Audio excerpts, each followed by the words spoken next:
పడక గదిలోకి వెళ్ళినప్పుడు బయట సమస్యలన్నీ వదిలేసేయండి.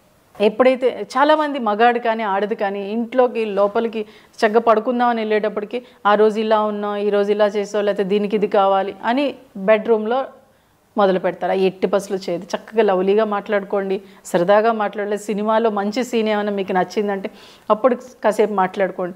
అలా మాట్లాడుకుంటూనే మీరు మీ పనిలోకి వెళ్ళినప్పుడు హ్యాపీగా లైఫ్ని ఎంజాయ్ చేయగలుగుతారు. బట్ ఎప్పుడూ కూడా ఎలా ఉంటుందంటే సమస్యలని ఎప్పుడు వస్తూ ఉంటే భార్యాభర్తల మధ్యన కూడా సమస్యలు వస్తాయి. బట్ సమస్యలు వచ్చినప్పుడు ఎప్పుడు కూడా భార్య అంటే చాలామంది భార్యలు ఏం చేస్తూ ఉంటారంటే కొంతమంది ఏంటంటే భర్తకి దూరంగా ఉంటారు, లేదా పుట్టింటికి వెళ్ళిపోతూ ఉంటారు. కొన్ని సంవత్సరాలు కూడా దూరంగా ఉంటారు, కొన్ని నెలలు పుట్టింటికి వెళ్ళిపోతారు. అది ఎట్టి పసులు చేయదు. గొడవ పెట్టుకున్న కాసేపటికే మాట్లాడేయండి. ఆ గొడవ పెట్టుకున్న నైటే ఫిజికల్ రిలేషన్ ఉండేలా చూసుకోండి. ఎప్పుడైతే అవన్నీ చేశారో ఈ సమస్యలన్నీ పటాపంచలు వెళ్ళిపోతాయి. బట్ మహిళ మీరు ఆలోచించండి, ఒక సమస్య వచ్చినప్పుడు ధైర్యంగా ఎదుర్కొని ధైర్యంగా సాల్వ్ చేసే కెపాసిటీ మహిళకు ఉంటుంది.